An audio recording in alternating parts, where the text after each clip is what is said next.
I love you, but Jesus, you are annoying.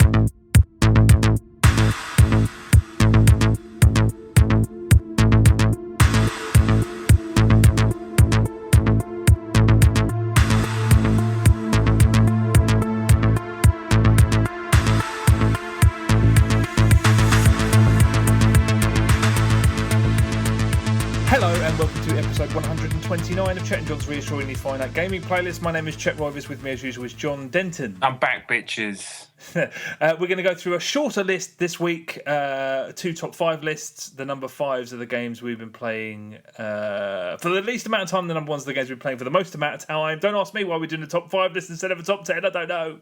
We're doing it because I've been on holiday and I only got back today. All right, genuine. No, so my number five is a game I played just before Holes, and a bit more. I don't know why. I'm a glutton for punishment, I guess. I just thought I can't give up on Scram Kitty and the Eternal fucking Wheel of Death or whatever the hell it's called. I can't give up on it. I paid full price thinking it was half price, which was a stupid enough mistake in the first place. But I don't have the patience. I admire it. I think it's very, very well designed. I think it's way too hard too soon. I talked about it before that I don't think it earns that level of difficulty. It doesn't. The difficulty curve's all fucked up, I think, and that's fine if that's. I mean, it's clearly how they wanted to make the game. I don't think it's a bad design or anything like that. But for me, it just doesn't quite earn that level of challenge. I'm reiterating what I said before, but it's asking a lot for a person to put in that sort of effort. And I'm sure I want to hear of some people who've got really far when they do master that bizarre arching jump, where maybe you're on rails as a kind of circle, basically, and you can fly off it and double jump and almost slingshot yourself around the level. I started to get a slight grip on it after probably about 4 or 5 hours of total play now. That's a long time to just get your first inklings of a grip on a jumping system. The thought of putting in another 10 just to get the hang of it, I mean, I just don't have the time or the inclination. It's a very well-designed piece of software that just asks too much for me. Yeah. I feel exactly the same way. It's the only way I'd be able to give a really fair assessment of that game is if I was paid to review it. I suppose that's the problem. We're not paid to do this program. If we were, I think some of the games we talk about would be looked at very differently. But I'll probably never delete it from my Wii U, but I don't think I'll ever play it again either. Just the thought is just too daunting. Yeah, I mean, like I said, that's clearly how he wanted to design the game. So who am I to say anything? But I just feel like a smoother curve to get to that difficulty would just make the whole thing way more appealing. Like, don't kick my ass that much straight away. Don't do the kind of things. For me, I don't want to sound condescending because, like I said, I'm a nobody, and in terms of game design, I don't know how to design a game. I couldn't even design a fucking Flappy Bird clone. Yeah. But also, over years and years and years of reviewing and playing games, and hundreds of the fuckers, thousands, it's don't kick my ass that early, Yeah. But then, I don't know, some people, there's going to be an audience of people that want their ass kicked that much. So some people do like that punishment. Yeah, they do. It doesn't even really explain, the game doesn't really explain itself at all, because I spent God knows how long on the first screen not realising that I could shoot and not realising that I had to collect something to bat. I can't remember. I remember just feeling, just aggressed and kind of just, for ages I must have pressed a button when I first put this on, and quite often a big cat will come and say a load of stuff, and it covers a third of the screen, and you can kind of put that cat on the Wii U screen, or you can watch the Wii U screen and the cat will appear on your telly. But I just thought that was part of the game, this fucking cat getting in the way, talking absolute shit the whole time. Yeah. And it didn't explain itself, obviously, so it took me about 20 minutes to realise that wasn't part of the game, and you didn't actually have to try and play this impossible game with a big cat in the way. What a weird thing, what a weird medium this is that we talk about sometimes. It really is. But incidentally, that's a great example of why I think Velocity 2X is so brilliant, because anybody can play it, but it is incredibly, ridiculously, absurdly difficult if you want it to be. Well, I'll talk about that specifically later. Oh, right, okay. Okay, my number 5 then is Akai Katana on the Xbox 360. What's I that? dug I up. don't know what that is. It's an old cave shooter. I'm pretty sure it was the last cave developed I'm Xbox thinking 360. of Aeon Flux. That's what I'm thinking of with Charlize Theron. Yeah, ignore me. Yeah, it's not that. I think it was the last one released in PAL territories on 360. I'm pretty sure that's correct anyway. But I dug up my cave collection because I periodically think I might sell them, but then I realised that I'm not going to. A, because I don't want to, and B, because they don't actually fetch as much money as they once did anymore. I just picked one at random, and this I picked up this one. It was a real pleasure to return to it. I mean, like all cave games, I couldn't immediately tell you what the systems were. I played through it twice, one mode, so in total about half an hour. But I kind of wish that I kept notes on these and whenever I went back to one of the games, I could read the notes because they do kind of blend into one, although they're completely different. It's there's an attack and a defense stance for your ship on this one, and they're charged in different ways. They're just so complicated, and the systems are so complex that I do kind of forget what does what, and I should probably keep a little notebook. I played it. It was incredibly enjoyable without knowing all of the finer details, but it's also much more restrained. I remember talking about this, on this program months ago. It's like the audio is not full of tinny guitar screeches and women screaming. It's a bit more, and it's easier. I reckon this is about as close to an entry level cave shooter as you're probably going to get. Which is probably why they released it, because when it came out I was like, where's Death Smiles 2 or some of the other ones that I'd heard such great things about, and this is definitely more softer, not by much, but it's definitely more accessible. But yeah, I played it for half an hour, did it from beginning to end twice, and I loved every second. Those games are just so pure. If you're disillusioned with gaming, and I'm not, incidentally, but if I ever get sort of fatigued by gaming, I think this is ducking and diving around baby blue and hot pink blobs is the tonic, boy. I still need to get into those games, but that'll never happen. No, it's not going to happen. No way.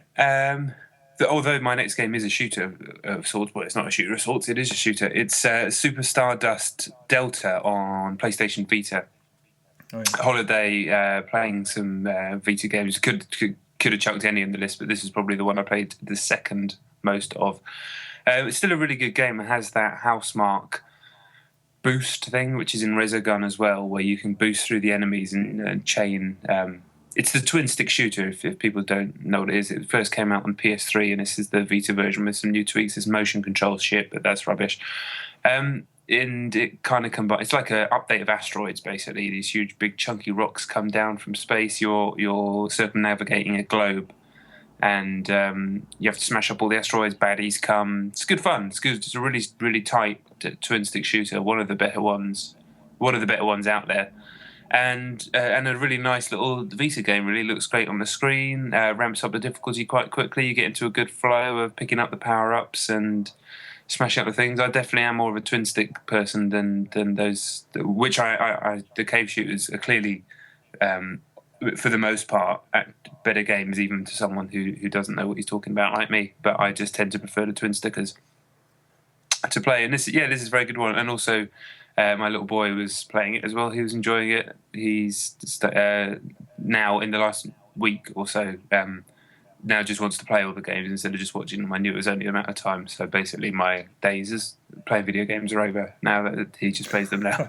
But a good solid game. I'd imagine it's going to appear on PS Plus eventually because it's just going to. So wow, I can't believe that hasn't already happened. Yeah, me too. I actually forgot I had it for ages, and I was going through all the games because he wanted to play something else that other than something I'll talk about later. I was like, Luftrausers is going to be too hard. Spelunky too hard. Hotline Miami, think I get arrested.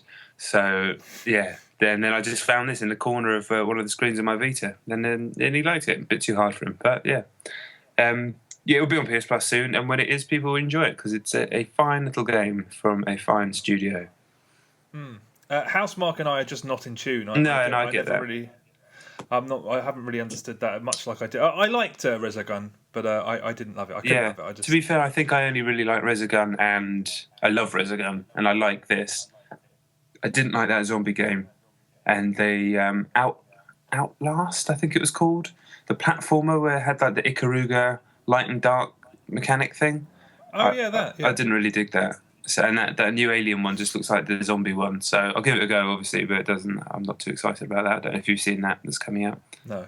Okay. No, I haven't. It's called Alien Nation. It's basically the zombie game, but with aliens. Oh, rubbish. Top down. Yeah, like isometric dealio, yeah. Oh, okay. That sounds rubbish.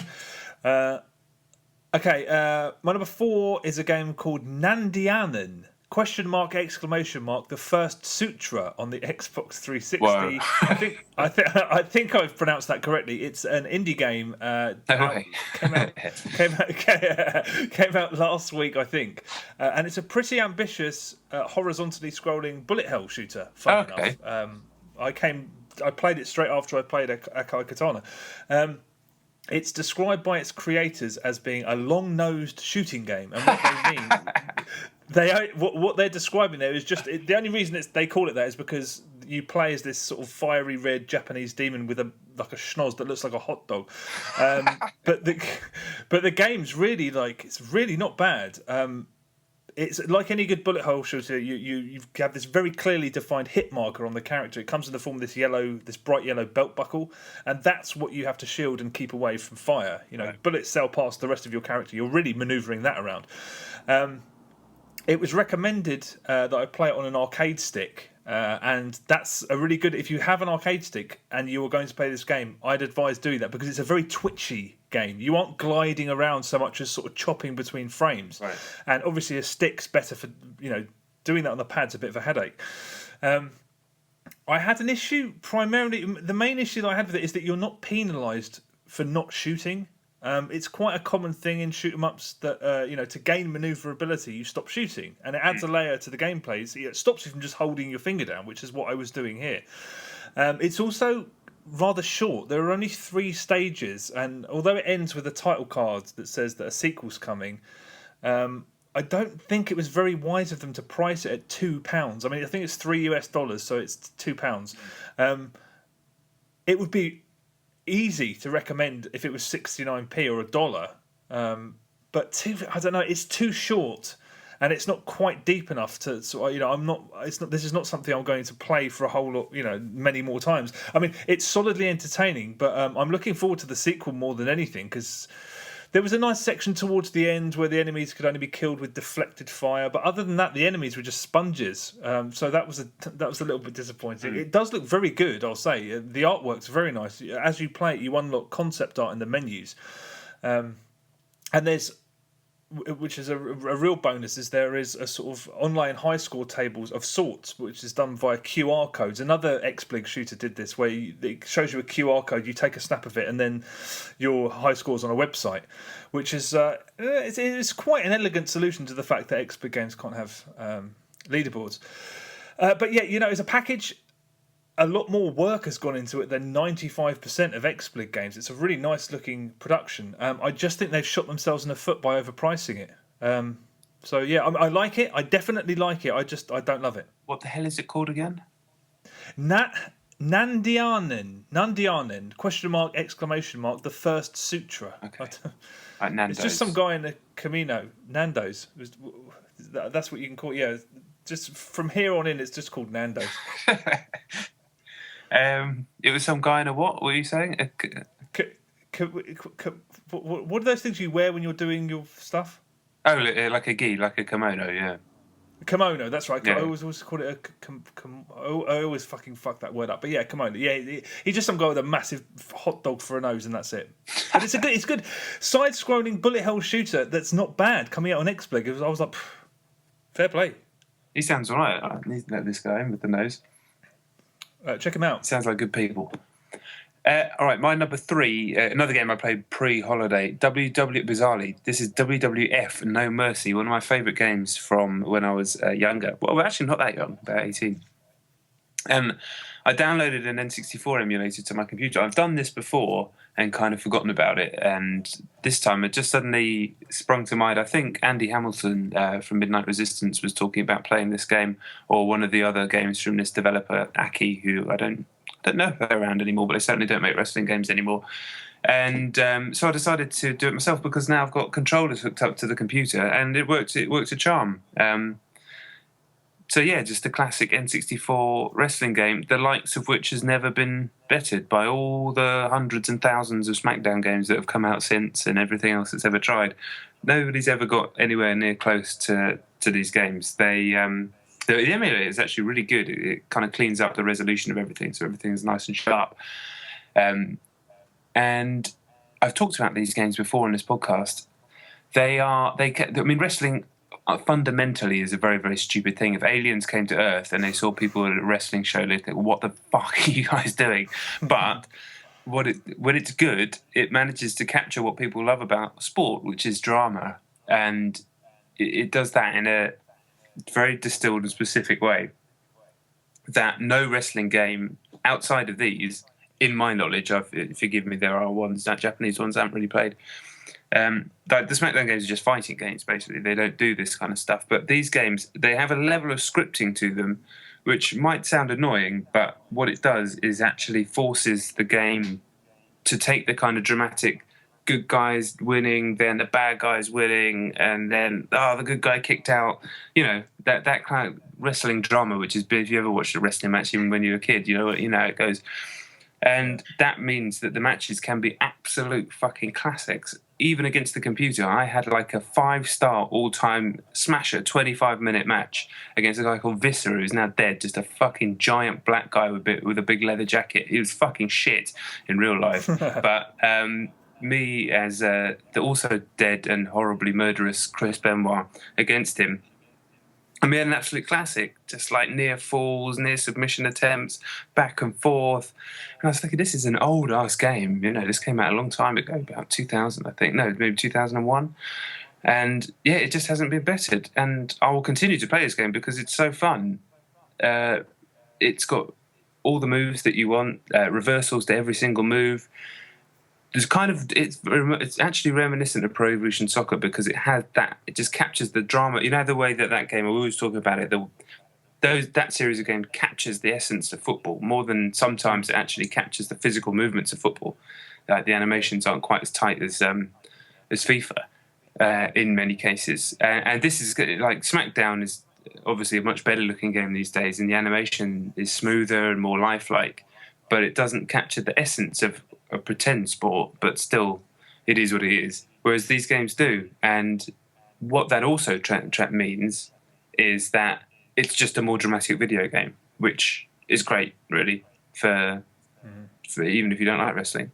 And I played these games years ago against people who couldn't give a shit about wrestling, and they had a thoroughly fun time. So yeah, download it illegally, I guess. Yeah, I mean, but there's no other way to get hold of it, I suppose, unless you pick up an N64. And who in the world has a working N64 controller without a fucked thumbstick? Yeah, nobody. I played those games for all of the ones previous to Didn't No Mercy come out right when the N64? It's basically like one of the last games. Yeah, yeah. I think I had it briefly, but I never played it as much as I did the others. But they were really terrific. But you're not the only person who has those views. Pretty much everyone who's played them does. I'm surprised they haven't. Why haven't they tried to, if not remake it, then try and approximate it in some way? Because all wrestling games are always trying. I really don't know. It's a mystery, really. I mean, I just don't know. I just don't know the answer to that. I don't know whether it's a case of they're so far gone with the engine that they have right now, and they do it in such a shoestring every year that they couldn't possibly afford to change it, especially as those games probably don't sell what they used to. Yeah, I guess that's probably it. But I mean, you think that some enterprising, even if it wouldn't have to be official, but just nicking the systems and trying to sort of remake that game as it was, because there hasn't been a game like it that I've played. So yeah, I don't know. It's a mystery, that one. I'd like to play that. So if next time I come down, if you've still got it, I'll definitely. Oh yeah, it's just going to live on a computer now. And there's a Japanese version because it's a Japanese developer, and this was a series of Japanese wrestling games which I never played, obviously, because difficult to do that kind of thing back in the day. But it's like VPW, I think they're called, Virtual Pro Wrestling. But apparently the last one of those is even better and it has like a full MMA mode as well. So I'm gonna get that, which should be a laugh. Apparently that's absolutely fantastic as well. Okay, cool. And you can have full player co-op, can't you? Still, yeah, do full player Royal Rumble. That's what we used to do back at school, and in the common room. They're right at the end of the school. Yeah, like everybody had a go. It was white. All right. Cool. Sorry, a wrestler killed somebody? Chris Benoit murdered his own family, murder-suicide, yeah. Yikes. Yeah, about, I don't know, maybe six years ago, something like that. Yeah. Fuck. Okay. Bad, harsh times. Okay. Yeah. On to the next computer game now. Yeah, please, yeah. Okay. My number 3 is a game called Delta on the Xbox 360. It's an indie game, and this is a hell of a thing. It's in the menus. It's sort of cryptic, I suppose, some kind of cryptic sort of description for what it is. It says Hyper Vector Color Laserscape, and put incredibly crudely, or in parlance that people will understand, it's basically an endless runner, except you're not a person, you're a targeting reticule, and you're travelling into a vortex through triangles while avoiding walls and squares and rectangles. And it's been made using sort of wireframe vector graphics. There's a really appealing piece of music, sort of ambient, I don't know what you could, just ambient sort of soundscape on the soundtrack that you contribute to by flying through those triangles, and that's, you know, flying through triangles is also how you earn points.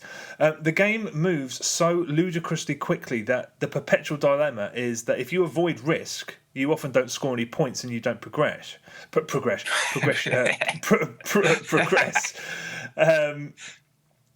Every time you start the game, each match or round or whatever you want to call it is reasonably straightforward for about 8 or 9 seconds, and then the colours of the backgrounds and the obstacles start to like change and morph, and the perspective starts shifting around you. And at first, it's almost impossible to tell the difference between what's an obstacle and what isn't.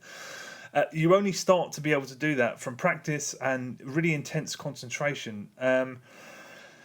Sort of similarly, the reticule moves so slowly that you often have to gamble on where the triangles are going to be, because by the time you've spotted one, if you're on the other side of the screen, you don't have the time to actually move over to it because the reticule moves so slowly. And perversely, the only command aside from left thumbstick, which controls the reticule, is to hold down A, and that slows the reticule down even further. And that just seemed like a perverse joke. I mean, until I tried holding it down. And it did make some of the first sections a little bit easier, just because you stay more or less in the centre of the screen, and the difference between being to the left and the right of something is quite small, so it felt right anyway. It's insanely difficult, but it's so gratifying and so compelling. It made me think of 2 things, Res and Super Hexagon. And actually, Terry Kavanagh is name-checked in the credits. Okay. The Res thing is because the reticule looks kind of like the one from Res. And at the end of each section, because it's sort of broken up into 10, 15-second sections, to denote the end of each one, the music comes to this sort of crescendo with a very light sort of Res-like drum loop, which reminded me of Res. And Super Hexagon, there's kind of a mild, superficial connection visually. But when you die, your option is again, which is what that lady shouts at you in Super Hexagon. Oh, yeah. And this game has a very similar breakneck pace to that. But this is basically an absolute treat. It's exactly the kind of sort of bold, experimental, and more importantly, utterly functional kind of content that I always thought XBig was going to be stuffed with. And it absolutely is not. It's really exciting, really invigorating. It reminded me, like I said, of Res and Super Hexagon, and it costs 69 pence. What are you doing with your life? Go and buy it. And, don't get me wrong. It's as slight as that price suggests that it's going to be, but it's stylish as fuck, and it's original, and it's got replay value like you wouldn't believe. And it's a real console game as well. My first instinct was like, oh, maybe this would work on a phone. It's such a console game. Get it now.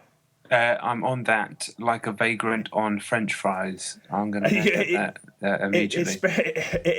You especially. I mean, like, everyone should try it. If you have an Xbox 360, download the trial. It's free, and you especially. I mean, you've got to try it before next week. It's so damn good. Name-checking 2 of my all-time faves. Yeah, it's ahead. I mean, hopefully you're not disappointed. I mean, those are 2. That's a hell of a thing to compare it to those 2 games, but they are genuinely what this reminded me of, and it's just feels good, looks great. It's the kind of thing, because of its surroundings. XBig is just a shit show. It's a shit house. It's a fucking. Every time I think of XBig, I think of the worst things I've played. Yeah. In those surroundings, I mean, playing this, it kind of feels more like the kind of thing you might come across in like a at an art exhibition or All something. right. Because it's so stylish and it's so there is a purity to it. I don't know. I thought this was absolutely stunning. I played it for about 3 hours on the wow. and the game's lost. But I played it. It's bright. I mean, it really is fucking great. I loved it. Damn, yeah, I'm on that shit. Delta. I'm on it. All right. My number 2 then, probably really my number 1, but who cares? My number 2 is Velocity 2X and actually Velocity Ultra as well, but I'll mainly just talk about Velocity 2X. What I've been doing myself throughout my holiday, my plan was to try. I finished the main game on PS4 and I have the Vita version, so I've just decided to just try and perfect every level as I move through it instead of unlocking all the levels and going back because I've already done the game. I've now got to 23, I think, perfecting all the first 22, or maybe the first 23, doesn't matter. And that's where the game really comes alive. It's an amazing game, as we talked about already. I don't really need to explain why again, but as is the case with Velocity Ultra, these games come alive when you're trying to get the perfect or even just the gold medals, because to get a perfect, you have to beat it in the fastest time that is allotted, get all the points that it asks you to get, which is basically every possible point on the level, almost for all the levels, rescue every single pod and get all the crystals, and don't die. First few levels is not too hard, but it starts getting incredibly difficult by probably from about level 15 onwards, and God knows what it's going to be like towards the end of the game. But the challenge is, it's so intrinsically designed into how the game is built that it's not like so many games offer these types of challenges and they're there for the sake of it, really. They're there if you want to be a trophy hunter, even great games like the new Mario, trying to get all 3 stars on the level.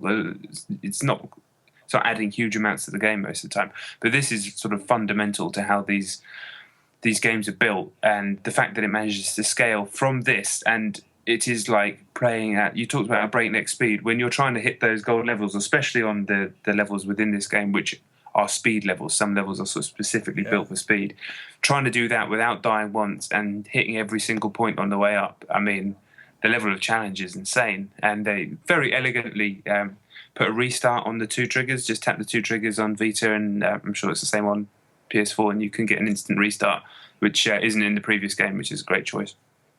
But what you were talking about before was interesting when you mentioned that it is a game that's been designed to be as difficult as I'm just talking about, but also completely entry level, because my little boy, who's 3 years old and 2 months, or so very, very young, he's basically still a baby. All he wanted to do on holiday, really, apart from swimming and all that shit, was to play this game. Absolutely obsessed with it. And I was amazed. I gave him the first level and told him how to play it, and you basically can't fail the first level in those games, really. So he kind of got through that. And then because he's been playing on an iPad since he was, truly a tiny baby. You see all babies these days, they understand those things instantly. It's amazing to see. Because these games, you can teleport with the touchscreen as well as with the button. And to play high level, you need to be able to get good at the button. But to play the levels very, very slowly, you can just use the touchscreen. So he was able to navigate these levels, specifically the spaceship parts of them, just by using the touchscreen. So he was getting through second level, third level. I was like, wow, that's really, really impressive. Considering he's never even really used an analog stick before, and he started to get the hang of that, and then shooting the enemies and stuff like that. And I just started to ramp him up and up and up, to the point where he actually, after a while, me teaching him how to do it, figured out how to do the teleportation on the side-scrolling levels. We're using the square button to hold it and then move the little cursor, and he started to work all of that sort of stuff out himself. And it got to the point where he was like literally on his own finishing the 14th level of the game. And he's a baby, but the game is so well thought out, and it's amazing to see how it scales. It's taking him probably 20 minutes to do one of those levels, but the way it gives you the arrows point to the gates that you need to shoot with, the certain parts of the game where you have to shoot the numbered gates, I'm going to call them, whatever security things.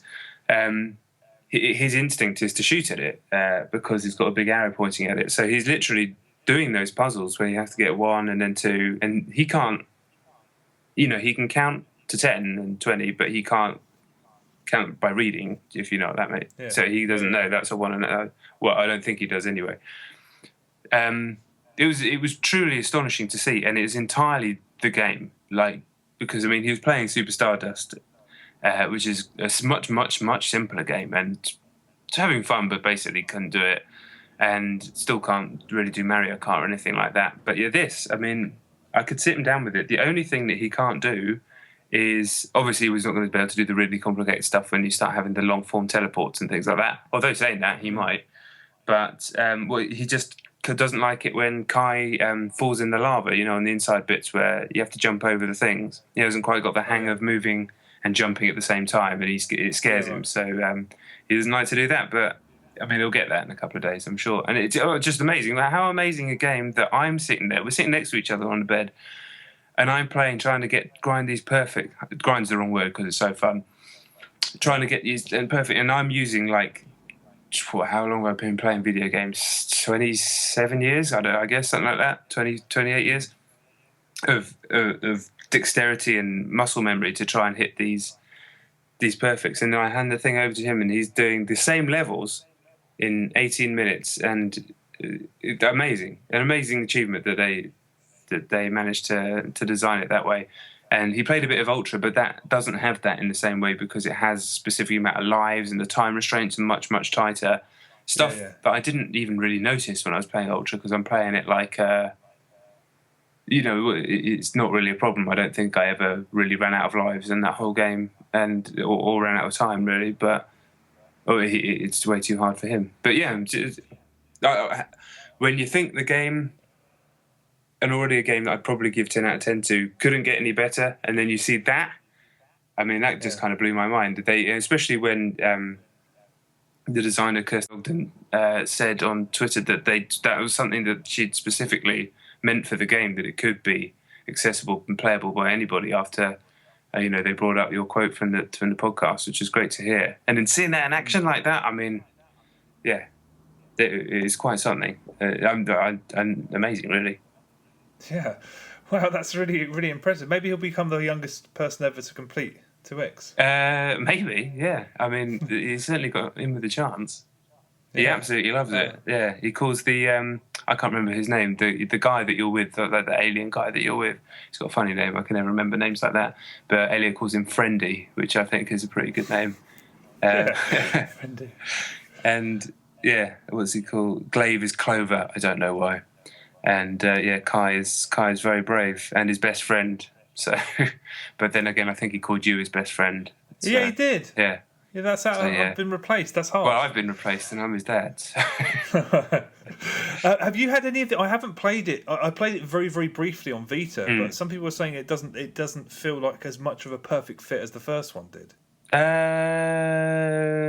don't know about that at all, to be honest. The controls are fine, everything's fine. Do you know what? When you first if you've come from the PS4 version and then you play the Vita version, the PS4 version feels a bit better because that controller is so good for the game. The speed of the teleporting might be ever so slightly different on the cursor, and the stick is obviously just way better on the PS4. So at first I did, and it doesn't look as nice, and it still looks really nice, but it doesn't look as nice. But I've to play in the Vita version. No, it's a beautiful fit. It's a beautiful fit, and you've got the touchscreen teleporting as well. So, I don't really know what people are talking about, to be honest. Okay. Well, I also I've heard people say I can't stand the fact that the controls change between when you jump between the spectrums. I didn't that didn't even bother me for a microsecond. I think if you're worrying about that, then you're not playing the game at a high enough level because they are designed to. The controls are designed that way to be able to play at the high level way. Quite frankly, not the. Yeah. That's the way. Yeah, that's why it's like that. I never. I've heard a lot of people say, "Oh, it's so jarring." I never found that once. I never found that once anyway. But even they have the things where you throw the teleports is actually really awkward at first because it doesn't map up to exactly where you hold the controller, which is a really unusual decision. But once you start to get the hang of it, you can actually run, sort of jab the stick in the vague direction of where you want it to throw, and chuck the thing, and you get to the point where you can, instead of having to press the analog stick in the exact right direction, you can do it pretty much as fast as you can, sprinting and aim it every single time. I don't understand how they even did that, because in terms of physics and just angles, it makes no sense. But yeah, that's why I'm sat here talking to you and they're making amazing video games. Yeah, very true. Well, it's not on my list. I've played it, but I'm gonna crack on with trying to perfect them. That's the word. I mean, that's the one. I'm also trying to perfect all the levels on Ultra as well. But there are small little design choices which are better in 2X, apart from the game just generally being stronger. And I still think Ultra's incredible, obviously. Really quickly, in Ultra, those gates, those numbers, if you hit 2 before one, it'll reset the whole thing. It restarts, Where it doesn't do it. The ever so slight bits of kindness to the player, which just helps the flow of this already quite incredible game. I really hope, if you are playing it and you've got it on PS Plus, please drop us a tweet, because I want to know what people think of it. You know, obviously there's another game that's out now that is taking up all the conversation, but I would be very interested. Hopefully people are digging it as much as us, because it is a game where if you just watch a trailer, you could easily just ignore it without really understanding what it is. And, you know, I don't think anyone would blame me for that, because it does look like a million other games if you just glance at it. But as I said before, it really isn't. So, just drop us a tweet if you're playing and enjoying it. Or if you hate it, but you surely can't. No, I'd be very surprised. But yeah, no, it's a hell of a game. A hell of a game. My number 2 is also a hell of a game. It's called Velvet Sundown. I played it on a Mac, and it's also available on PC via Steam on both platforms. Dave spoke about this last week. It's a social multiplayer RPG, it calls itself, and it's set on a luxury yacht. Did you listen to last week? I haven't even had a chance to listen to it yet, no. Okay. It's set on a luxury... He's always been going on about this to us, just in general. But yeah, it's set on a luxury yacht, and you're cruising around this phony Caribbean state called Balbonia. It's an incredibly weird but just brilliant thing. First off, do not do the tutorial. Your first option is to either jump into a game or do the tutorial. Okay. Don't do the tutorial. It is fucking god awful. It barely works, and it locks you in for 10 minutes. It says after you've done the 2 things that you have to do, which involves clicking and like walking around using the arrow keys on your keyboard, it says walk around this black space and learn the controls. And you're like, oh, fuck, quit. You quit the game, and then when you reboot it, it puts you back in there with a countdown to 10.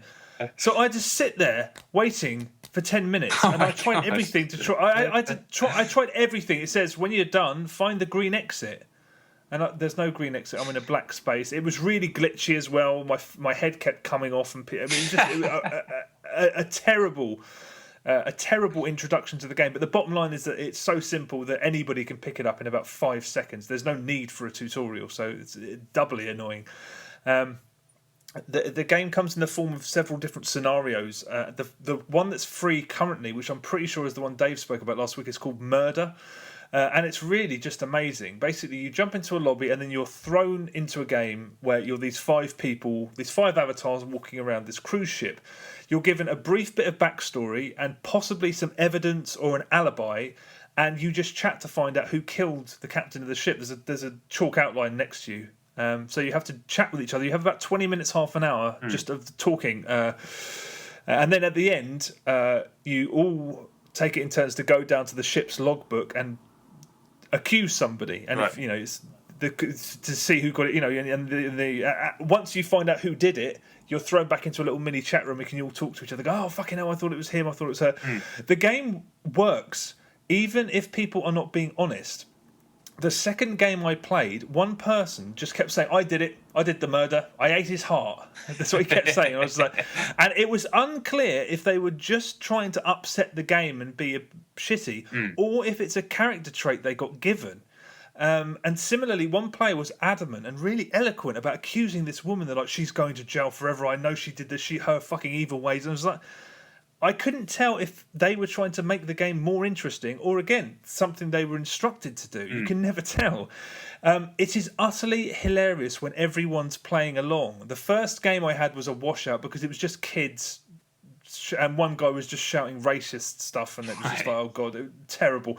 But the second game I had was so brilliant, and the conversations we were having were fucking funny. Not funny, overtly funny, because we were all pretending that we were these characters. Yeah. It's just when you're all playing along, it is so engaging. That's free. The game's completely free to download, and that's free. There are premium scenarios which you pay for that involve more characters and different situations. But from the main menu, there was nobody in those lobbies. So I don't know how successful it's been. I mean, I went onto the forums on Steam, and there was a few people buzzing around and trying to kickstart games for the premium game types, but. I don't know. I don't know how much they charge for premium. I don't know what else it involves. I mean, the other thing is that there's no way to kick people out of the game. So that shithead who was just screaming racist abuse, we couldn't kick him out. There's no way to pair up with friends beforehand. Again, I don't know if that's something you get if you sign up to the premium, because that would be ideal. 5 friends, you join the lobby together. Nobody knows who's who. Like I said, I don't know if maybe those come with the premium features, but. Also, if someone leaves your game, you just have to wait it out. You can't of go to the logbook and finish it early. You have to wait for things. In fact, I'm not 100% sure that's how it works. I assumed that once everyone's voted for who they think it is, the game will end. But maybe you have to sit out the entire half an hour. Anyway, it's absolutely hysterical. When you get people that are really into it, it's really, I mean, I just thought it was absolutely fucking brilliant. An incredibly good idea. An idea that could work on iOS as well. I don't know if there are any plans to bring this to like tablets, but if you have a PC or a Mac and you've got Steam, just, I mean, have a little go just for a laugh, because man, it is fucking funny. Yeah, I'm on that as well. Definitely. Yeah, really, and it's something, play it with your wife. Yeah, she'll love it. She loves murder mystery. She's obsessed with it. So yeah, she'll. That's what I was thinking. Is it 3D though? Yeah. Do you have to walk around? No, I mean, what happens basically is you're in this 3D environment on a ship, but you have conversations with people. But you can have them once. But what everyone does every single time is you just group together and you're all in one big conversation. So everyone's accusing each other, and you're just like, where did you get this evidence from? Where did you get that? How do I know you didn't plant that evidence? All that stuff. I mean, it's just the scenario is not permanent. So it said today that it's going to be gone in 5 days. So once that's gone, I don't know what it's going to be replaced with. But if you can get on there in the next 5 days, check it out. Yeah, it's really good. Velvet Sundown, a really really impressive little thing. Awesome. I only ever didn't download it because it was funnier to annoy Dave than actually play it. But now I want to play it. Yeah. Cool. All right then. Our number ones are obviously the same. We always knew they were going to be. Destiny. Destiny, yes. Yes. I haven't probably played enough to lead this conversation, so I'll leave that to you. Okay, well, I've played Destiny for 10, maybe, I think probably closer to 12 hours, and I have to say, first off, that for a game that is so incredibly vast, there is not a massive amount of freedom in it. Right. If you're prepared to do everything Destiny's way, then Destiny will make you fall head over heels in love with it. I'll just say, I love the game. I really do love it. The 12 hours I've spent with it have been, some of them have been downright giddy. I think it's a tremendous success, but there really is so much wrong with it that I can understand why there's, the backlash began very early in this case. And I don't blame anyone for asking why Bungie have made some of the decisions that they've made, because some of them are just downright bizarre. But so, I'll briefly go over the things that I really don't like. My main issue with the game is that there's a massive question mark hanging over the fact that they've placed so many barriers between the game and the players. This is a game that it just does not make sense in single player, more so than any other cooperative multiplayer game I can think of. And because of the size of the hype train, I think a lot of people will have jumped aboard expecting entirely to play this on their own, and they are shit out of luck. Mainly for 3 reasons. The first one is that the game is absurdly difficult on your own. Once you hit level 5 or 6, playing alone becomes a massive uphill struggle, and to be honest, quite fucking boring. Second of all, the game does not scale at all. I played at different times with players who were 1 or 2 levels beneath me, and also 1 or 2 levels above me. In the first instance, the game became a joke involving me picking everyone up every few seconds because they just kept dying. And the latter situation involved me not being able to level up because the second any of the other players shot something, it was fucking dead. They had because their weapons were leveled up. It's a small difference on the surface, but during the game, it really suffers in comparison to Borderlands, which, any players of any skill could play together and it never felt compromised as a game. And the third thing is that there's no messaging system on the tower, which is the game's hub. I expected maybe, I thought it was going to be like PlayStation Home where you could write little text messages to people, but even I expected a few preset messages so you could talk for players. I need 2 people no higher than rank 5 to go and do mission X, Y, Z or whatever. And people want that because if you're in the tower area for longer than 5 minutes, all you get is invites to join other people's fire teams. It just seems like such a weird thing to do. Can I play the game alone? No. Can I try and find other... No. It's like... it just doesn't matter. Also, you can play competitive multiplayer at any time after you've done the first mission, I think. But skills and abilities are tied to your level. So you will end up facing players who can do things that you can't. And I just... Why not either strip the abilities away from multiplayer or lock it off until everyone's unlocked everything they need? Because this is a way of just inviting people to get frustrated and aggravated with it because they're up against people that they cannot compete with. You also cannot skip cutscenes. And this is a game that invites you to have multiple characters and play through it multiple times. I have friends who have several different characters already because they're playing with different people and they want to be on the same level as them. And even if you go through it a third time, you have to watch those long-ass cutscenes from beginning to end and you cannot skip them. And when you are 3 adults without much leisure time, trying to coordinate playing together is hard enough anyway. I skipped the opening cutscene today with the X button on. Just pressed X on PS4. I don't. That can't be format specific because we've all been talking about this today. The fact that because they've just started their third characters, and I have to sit here and watch this again. That can't be specific to format, can it? I have no idea. But what happened is I started and then had to do something else. Left the game because you can't pause it, can you? Because it's an online game, and it disconnected me. And when I turned it back on, it started from the very beginning of the game again. But I just pressed X and it skipped it. Oh. But I don't know. It had played out once. Yeah. Yeah, that must be what it is because. Friends of mine have just started their third character and they're sitting there and watching the cutscenes. And there's a cutscene after the first mission, and there's a cutscene before the third mission, then after the third mission. It's just when like I said, when you're trying to coordinate playing together with 2 people, it's difficult enough already. But when you're sitting there twiddling your thumbs for long periods, listening to gibberish, and it's gibberish performed by great actors, but it is gibberish. The storytelling is fragmented and cryptic. And I'm sorry, as much as all of my friends are really liking the game, none of us are interested in the fucking story one bit. In terms of the gameplay, there's this other thing that we've noticed which is driving us all up the wall, which is that enemies avoid heavy weapons with this kind of sixth sense. And it's one of the most infuriating things in history. We were fighting a boss today and a friend of mine wasted 3 rockets because the enemy just kept doing this completely unusual maneuver. The game basically broke its own rules to fuck him over.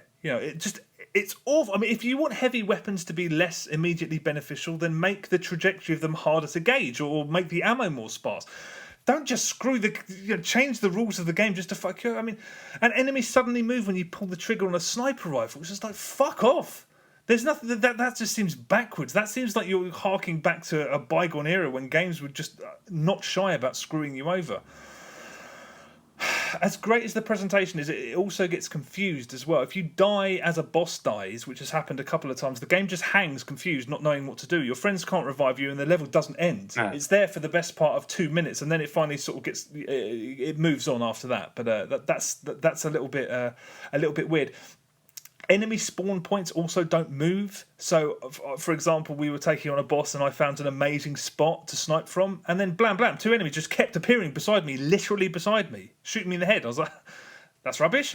And also, this is one of the problems or one of the concerns I had about the beta is that I'm not sure how compelling it's going to be to constantly just get presented with bullet sponge bosses as minions keep coming in waves. It's fun for now, but it feels challenging in a very hollow way, and I have a feeling it might get quite boring soon. But we'll see.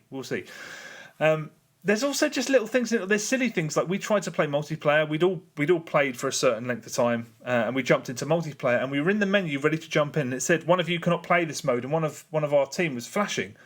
Well, what? They're not eligible to play this mode. And he had to go back to the tower, go and see one guy behind the desk, click X or click A, and then that was it. And it's like, why did they make it? Just this really silly fucking decision. Is 3? I mean, I can't. I think Gearbox said after Borderlands 2 that 4-man co-op was the sweet spot, and I think they're right. I don't know. I think it's if you only have 2 friends who game, then this is perfection incarnate. However, I don't know. I've got too many games on the go now, and it just seems silly that it could, because most 4-player co-op games work in 3-player also. I just would kind of rather that this was a 4-player co-op game. But anyway, that's specific to my situation. Regardless of all of that crap, the game is amazing. It just feels so good. Everything about it, the leveling up, the combat, obviously, the menus are perfect. I like almost everything about it, apart from those shopping list of shit things that I just mentioned. One review I read,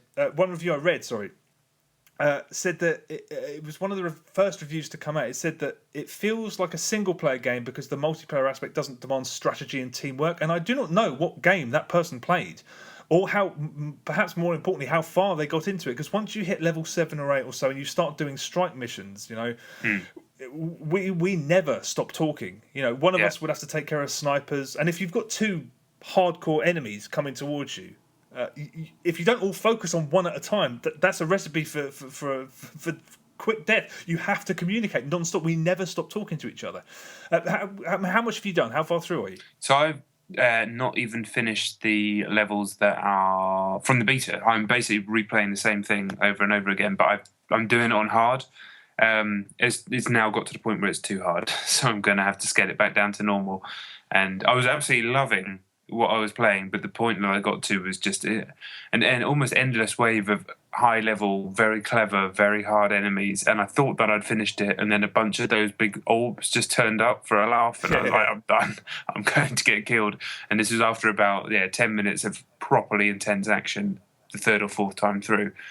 So I've basically been playing it like almost a Halo on Legendary at the moment, using a different character to what I played in the beta with a different main gun, and it's felt quite different. But I wanted to get that stuff out of the way before I dived in with other people. Yeah. So you haven't played with anyone else at all? Not in the main game, no. Not obviously I did in the beta, but not in the main Destiny. But I've only been playing it this afternoon briefly, just mainly so I could talk about it here. But it's going to be this weekend where I really get stuck in. Yeah, when you're doing what it wants you to do, e.g., play with 3 people of a similar level, it's unbeatable. It's so absurdly entertaining, and it's so good looking. I mean, I'm playing on Xbox One, and it feels really visually complete. But it's a much better looking game than the beta sort of was. Noticeably, it looks much better than that did. It's so much fun. I even really like the patrol missions, which is just basically little hotspots where you go to literally just to grind, to build your level up. But those levels give you a chance to explore a little bit, and they're where you have the public events. I take you haven't seen one of those yet? Only in the beta. In fact, I have seen one in because it's kind of like explore mode before you get to your mission, isn't it? You get dropped on. Yeah. But I'd seen it before in the beta. Okay, I mean, the public events are just cool. When they happen, there's some of them are really just epic as fuck, when just ships descend on you from the sky and start dropping pods and you're just in this mad, chaotic battle. Those happening is just tremendous. I don't know what else to say. I mean, I'm enjoying it so much. Like I said, I don't know how much life is necessarily going to be in it, because if the sort of leveling up, because it's the caps. I'd heard the level cap was 20, but friends of mine are already 22. Yeah. So that I don't know. I think maybe it's now 30. Oh, they have raised it, have they? Yeah, I'm not sure. Well, I guess it is if they're 22. But yeah. If all that leveling up stuff loses its appeal, then I don't know how much life could potentially be. I mean, because I'm enjoying it so much that I'm just worried that something has to go wrong. And if they do keep throwing bullet sponges, I'm probably gonna lose my patience with it. But so far, so fucking good. It's really quite damn good. Yeah, I mean, obviously I've not played any new content yet, so I can't really add a huge amount to what I've spoken about previously when the beta was around. It does seem to look ever so slightly better on PS4 as well than the beta did. Moves beautifully, and I'm using now the hand cannon as my main weapon. I'm sure I'll change that soon enough, but that's definitely way better than it was in the beta. It's really good now. One shot head kills. One shot head, that'll do. But and I was playing on hard as well, which really did bring back memories of Halo and Legendary. A combination of like remembering certain points where enemies are going to come and tactics for those parts, but then also doing the kind of organic, heroic, skin of your teeth, somehow surviving using all of your skills together type of stuff. I was just absolutely loving it. But one specific thing stood out in that bit where those orbs ended up coming up and fucking me over. Before that, it's one of the very early levels. Unsurprisingly, you have to go to a thing and make your ghost like float near it while enemies come. Seems to be like almost all of the missions. But this was a real serious onslaught. And at the end of what I thought was the end of it anyway, there's two captains, like Vanguard captains. I can't quite remember all the names of everything, but basically two elites, tough bastards. And I got through one of them, and it was basically just a one-on-one with this guy. And I thought I was going to be able to take him. So I kind of abandoned my previous strategy of being very cautious and started to charge him with a shotgun. Now, and then we were doing that thing where you quite often get this in shooter games where, say, you're either side of a box or a rock, and you'll both move out of cover at the same time and sort of shoot each other and circle back behind the cover. It's like quite a common AI trait in games like this. And it was it started to flow exactly like a gun battle I've probably done 1 billion times in 1 million different games, that I stopped paying attention to what was happening because I thought I'll just keep edging around slightly faster than you can strafe and I'll win. But we were doing that, and then he realised that I was low on health and just fucking charged me in a way that felt completely real, to be honest. He just went, right, fuck this, I can take this guy, charge me, and I just suddenly had this moment where I was like, oh, fuck. And he just walked up to me, walked through my shots, didn't care, and just punched me to death, and that was it. And I was just like, I can't believe I've just died. But at this point, I thought it was the end of that whole thing, that whole battle. But the AI just... when it was like that, and it has been like that a few different times, and even the time that I've been playing today, it felt finally like they've added some stuff that wasn't in the first Halo, and still light years ahead of almost everything else in that world. I'm still very excited about the game. All those things sound fair and also annoying, especially I remember the explosive stuff from the beta, so if that is the case, that's going to be annoying as hell. The explosive stuff? You talked about the explosive weapons, the heavy weapons, causing you consternation, the enemies dodging and whatnot. Yeah. And I've always worried about co-op games because of that. Like, I hate the idea of jumping ahead later in a game, for one, so I never want to do that. But also, the reason I've barely played any of these types of co-op games is because the people that we play with, which is the people that you play with, typically have a lot more free time. So they got to a level that I was not able to keep up with. And this sounds like this could be a problem with this game. So I'm not really too sure what to do that. I'm always worried about that with co-op games. So hopefully I can find a sweet spot.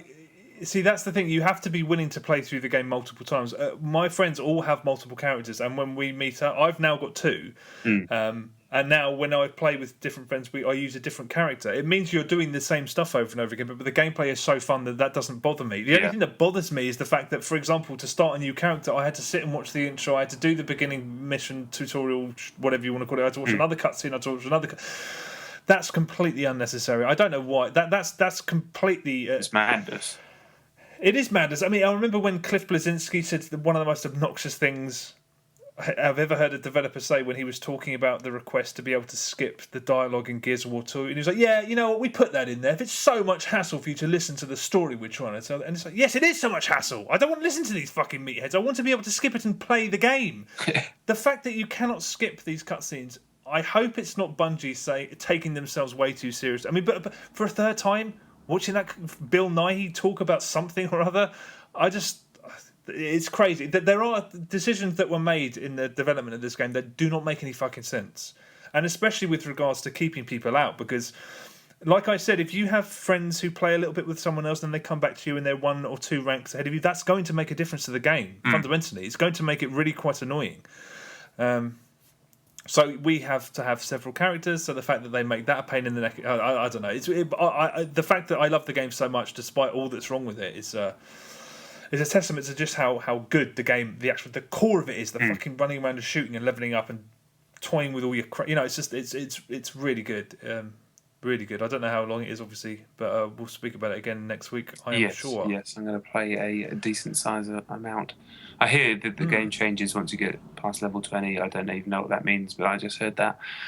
But I love it. I think I said this before. Probably it's something that popped into my head. For me, their games, Bungie, they're like I don't like Star Wars for various reasons, but it just doesn't really do anything for me. But I know it does something for the vast majority of people, or like nerdy people. I count myself as that as well. But for me, Bungie is my Star Wars, like those Halo games. I'm not reading the books. I don't really understand the story or who most of the characters are. But the world building, the music, and obviously the gunplay, that's all I needed is a couple of bars of that music, and I was just getting that same feeling that I get from the Halo games. So I am going to probably be a lot more forgiving than some people are with this game anyway, but that combat is something else, and I'm not concerned at this stage. I'm not concerned about that not being like that. God, that was a great sentence, wasn't it? I'm not concerned about it letting me down anytime soon, because it felt like with a different character that I deliberately didn't try one of the characters out. I did one in the alpha and one in the beta, and left one for the main game, so it felt new, and left. Wanted to play the different weapon. So in that respect, even I'm doing the same shit that I've done a lot of times, because I did it all twice in the beta and some of it, and obviously in the alpha you do a bunch of times. Even that bit, you probably played it 10 times by now, where Peter Dinklage opens the door and you go in and there's what they call the Hive. The Angries all running at you. Yeah. If you played the alpha and the beta, you've done that about 4,000 times. Even doing that again was still thrilling, because it felt slightly different somehow. I don't know. So yeah, I'm fine with replaying certain sections. It's a weird game. I've never really played a game like this on the online aspect and all that sort of stuff. But yeah, Bungie, that combat, you can't fuck with that. You cannot. You can't, but at the same time, it's such a delicate. You have to do everything the way they want you to do it. If you want to jump on one evening next week and no one's with you and you just want to play on your own, you will get to a point very, very quickly where you realise that it's not meant to be played. It's aggressively pointing out to you that you cannot play and enjoy it on your own. You just can't. And again, similarly, if someone goes away and plays and they rank up a little bit and then play with you, the game just either stops being entertaining for them or stops being entertaining for you. It's like it's weird how you have to play it the way they want you to play it, with 3 people playing exactly at the same time, at the same way. Cause those aspects of it are a mystery. Luckily, I'm in a situation where I can play it the way they want it to be played, and I can see it at its best. At its best is pretty fucking good. Yeah, well, I'm still super excited to get stuck back in. Hugely so. Roger. Yeah, Roger. All right, that's it. That's your shorter one this week, purely because I've not actually been in the country and I only got back today. So there. Back next week with a full tenner. Keep it real for us. Oh yeah, check out the YouTube channel, YouTube Chet and John. Hit the subscribe button on that shit. Subscribing to YouTube channels is what all the kids do, and it's also what all the adults should do. I think we're at a stage now where the whole YouTube concept, there's huge YouTubers and they have their audience, and that's awesome, but there is I I think the fucking grown-ups are coming, man. I think grown-ups are going to start watching YouTube for gaming more. So come watch our channel, basically, because we're the best ones out doing that. And also, hit the subscribe button. Leave us a review on iTunes if you want, if you haven't already. The difference it makes is criminal. It is broken, but it makes a serious difference. Drop us a line at John Denton, at Chet Roivas. Stop plugging stuff now. Just do whatever you want, or just do whatever you want in September now. So see you later. Goodbye.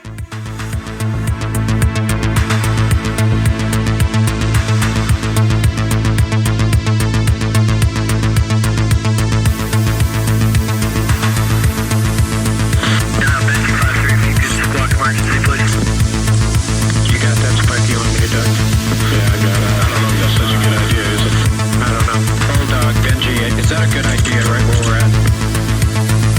Okay, now you've got fire coming out of your engine. Looks like it's falling. What's falling? Well, it looks like you got sparks and shit coming out of your engine now. Okay. Bulldog? Okay, I'm having a more serious problem now, okay?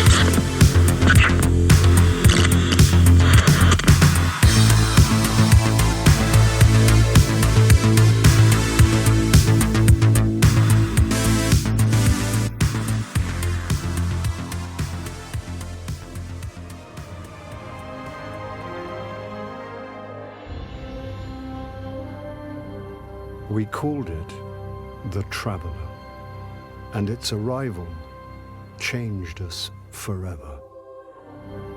We called it the Traveler, and its arrival changed us forever. We called it the Traveler, and its arrival. We called it the Traveler, and its arrival. We called it the Traveler forever, and its arrival changed us forever. No! God, please, no! No!